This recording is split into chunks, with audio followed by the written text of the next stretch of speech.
এবার তো বহু আলু লস। আসসালামু আলাইকুম, আশা করি আপনারা ভালো আছেন। আমি এই মুহূর্তে অবস্থান করতেছি গাইবান্ধা জেলার কামারজানি নৌবন্দরে। আমার যাত্রা আজকে হচ্ছে পুরাচরে। আপনারা দেখতে পাচ্ছেন চাষিরা বসে আছে এখানে, ওনারাও আসলে নৌকা করে এই নদী পাড়ি দিয়ে চরে যাবে। নদী পারাপারের জন্য নৌকার ভাড়া নেওয়া হচ্ছে, যেখানে জন প্রতি 20 টাকায় আপনি একবার যেতে পারবেন এবং আসতে পারবেন। স্কুল থেকে আসা এই বাচ্চাগুলো দৌড়েই নৌকা উঠতেছে, কারণ আমাদের নৌকা প্রায় ছেড়েই দিয়েছিল। 30 মিনিট পর পর এই ঘাট থেকে নৌকা ছেড়ে যায় এবং সবসময় চলাচল করে। যেহেতু চরে তেমন যানবাহন পাওয়া যায় না, শুধুমাত্র ঘোড়ার গাড়ি ছাড়া, এই জন্য নৌকা থেকে নেমে যে যার গন্তব্যে পায়ে হেঁটে রওনা দিয়েছে। চরের বিস্তীর্ণ এলাকা জুড়ে এখন শুধু ভুট্টার চাষাবাদ হচ্ছে। অনেকেই ব্যস্ত সময় পার করতেছে তাদের ধানগুলো মাড়াই করে তাদের ঘরে ওঠানোর জন্য। ভুট্টার জমিতে পানি দিতে হবে, এই জন্য অনেকেই ভুট্টার জমিতে ড্রেন তৈরি করতেছে যেন পানি দিতে সুবিধা হয়। চরের রাস্তা ধরে একটু সামনে যেতেই আমরা এক খালা দেখা পাই। চলুন তার সাথে কথা বলা যাক। এই জায়গাটার নাম তো এই মনে করো দুস্থ গ্রামে ধরে। গুচ্ছ গ্রাম ধরে এটা না, এখানে আগে এটা ছিল না। না না, এটা তাহলে মানে ওই যে একটা ডিগিনে দিয়ে চৌপাশে বান্ধি দিছে, দিয়ে 6টা কল বসে দিছে, দিয়ে একটা ঘর তুলি দিয়েছিল মিটিং করার, আর গুলো এসে ঘাসি এসে ঘর তুলিছে। আচ্ছা, মানে একটা ঘর হওয়ার পরে সবাই যখন হ্যাঁ, যাদের হ্যাঁ। মানে এখানে আসলে ঘর যারা উঠাইছে তাদের জমি আসলে নদীতে ভাঙে যাওয়ার ভাঙে ফলে, গেছি, কারো কারো আছে। আচ্ছা মানে থাকার জায়গা না পাওয়ার কারণে তখন আসলে এখানে এসে বাড়ি ওই করছে। এখন ভাঙানের সাথে মনে করো নৌকে দিয়ে দিয়ে এসে ঘাসি দিয়ে আশ্রয় নিচ্ছে। তখন থেকে এখানে এখনো হ্যাঁ। আছে আর কি। আছে। স্কুল শেষ করে পায়ে হেঁটে প্রত্যেককেই তাদের বাড়িতে ফিরতে হয়। চরের মধ্যে আর কিছুদিন পরে ভুট্টা হবে। এগুলো সব ভুট্টা, বিস্তীর্ণ জমি জুড়ে আসলে ভুট্টার চাষ হয়। সামনে দেখতে পাচ্ছেন মেশিন চলতেছে, এগুলো আমাদের গ্রামের ভাষায় স্যালো মেশিন বলে থাকে। আপনারা দেখতে পাচ্ছেন চরের গৃহস্থ বাড়ি, আসলে এই গরুগুলো এখন এখানে খড় খাইতেছে।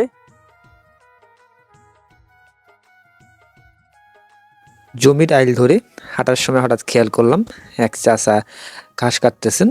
চলুন তার সাথে কথা বলা যাক। মানে গরু নাকি হ্যাঁ, ছাগল ভেড়া। ছাগল ভেড়ার জন্য না? হ্যাঁ, এখন তো মনে হয় আসলে ঘাসের কোনো অভাব হয় না, না মানে বিস্তীর্ণ দেখলাম যে শুধু ভুট্টা আর ভুট্টা।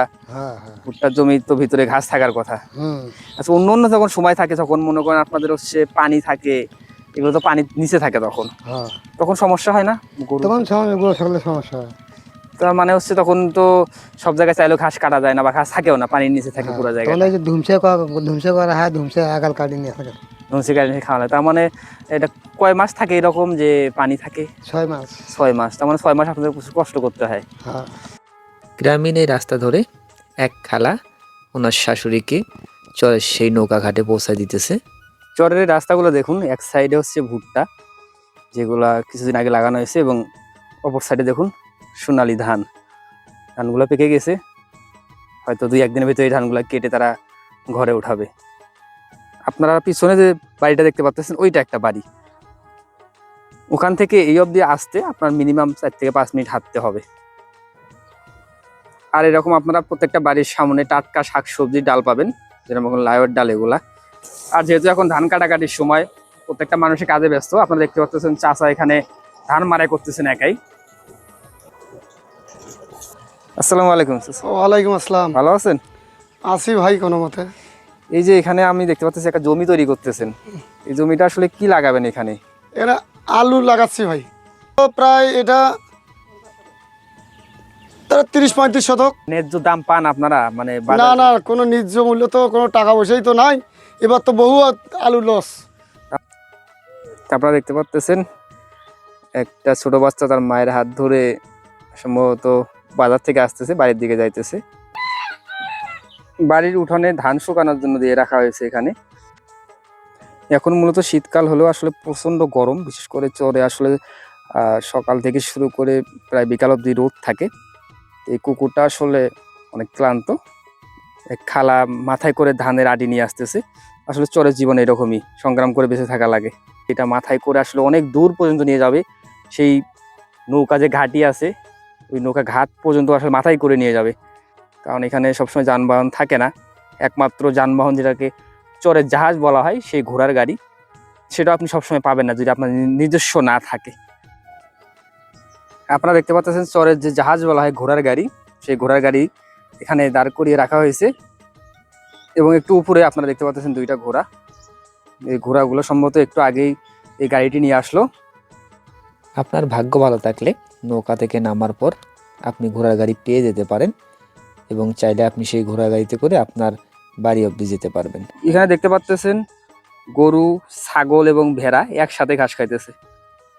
আপনারা দেখতে পাচ্ছেন এই সব ছোট ছোট বাচ্চারা, এরা আমায় এতক্ষণ সঙ্গ দিছে এই চরে। আসলে চরের মানুষ বেশ আন্তরিক। আমি এই পুরো চরটা ঘুরলাম। আমাদের গাইবান্ধা জেলার যে অসংখ্য চর রয়েছে এবং চরে প্রত্যেকটা মানুষ আমি যেখানে গেছি তারা বেশ আন্তরিকতার সাথেই কথা বলেছে। এবার আমার ফেরার পালা। সবশেষে সৃষ্টিকর্তার কাছে একটাই প্রার্থনা, পুরাচ্চরের প্রত্যেকটা মানুষকে উনি ভালো রাখুক, সুস্থ রাখুক, ভাঙনের কবলে আর না পড়ুক এই চরের মানুষজন। প্রত্যেকটা মানুষ হাসি খুশিতে ভরপুর থাকুক তাদের জীবন, এই প্রার্থনা করেই আজকের মতো বিদায়।